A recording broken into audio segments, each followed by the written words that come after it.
শালে চাপাবাজি দিত শুনছি আমরা।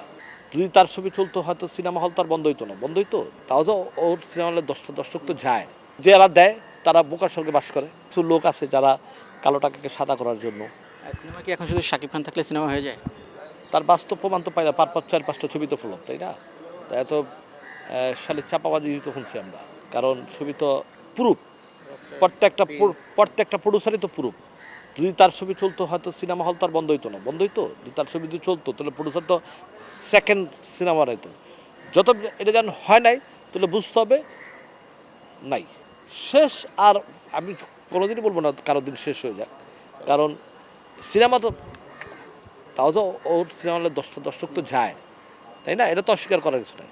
কিন্তু ওর ছবি বানাইতে হবে সর্বোচ্চ হাইস্ট 2 কোটি টাকা বাজেটের ভিতরে, তাহলে ছবি চলবে, নাহলে চলবে না। হ্যাঁ, ওই যারা দেয় তারা বোকার সঙ্গে বাস করে এবং তারা লাস্টে কান্দে, সমস্যা হয়ে গেছে। এখন ওই যে এটা ওই যে কিছু মানে আমি মনে করবো যে কিছু লোক আছে যারা কালো টাকাকে সাদা করার জন্য বা ক্রেডিট নেওয়ার জন্য তারা পুরোটাই নিঃস্ব হয়ে যায়। সিনেমা তোমাকে একটা জিনিস আজকে বলে দিলাম, সিনেমা রিলিজের 1 ঘন্টা আগে তোমার দাম আছে, সিনেমা রিলিজের পর 1 ঘন্টা পর সিনেমা হলের মালিক এবং সিনেপ্লেক্সের মালিকের কাছে তোমার আর কোনো দাম নেই। এটাই বুঝতে হবে, সিনেমা রিলিজের আগে 1 ঘন্টা আগে দাম আছে, 1 ঘন্টা পরে দাম নেই, রিলিজ হওয়ার পরে দাম। সিনেমা কি এখন শুধু শাকিব খান থাকলে সিনেমা হয়ে যায়? তার বাস্তব প্রমাণ তো পাই না, 4-5টা ছবি তো ফ্লপ, তাই না? তা এত শালি চাপাবাজি দিত শুনছি আমরা, কারণ ছবি তো প্রুফ, প্রত্যেকটা প্রডিউসারই তো প্রুফ।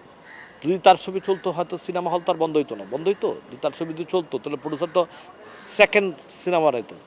যত এটা যেন হয় নাই তাহলে বুঝতে হবে নাই শেষ। আর আমি কোনোদিনই বলবো না কারো দিন শেষ হয়ে যাক, কারণ সিনেমা তো তাও তো ওর সিনেমা হলে দর্শক তো যায়, তাই না? এটা তো অস্বীকার করার কিছু নাই। কিন্তু ওর ছবি বানাইতে হবে সর্বোচ্চ হাইস্ট 2 কোটি টাকা বাজেটের ভিতরে, তাহলে ছবি চলবে, নাহলে চলবে না। হ্যাঁ, ওই যারা দেয় তারা বোকার সঙ্গে বাস করে এবং তারা লাস্টে কান্দে, সমস্যা হয়ে গেছে। এখন ওই যে এটা ওই যে কিছু মানে আমি মনে করবো যে কিছু লোক আছে যারা কালো টাকাকে সাদা করার জন্য বা ক্রেডিট নেওয়ার জন্য তারা পুরোটাই নিঃস্ব হয়ে যায়।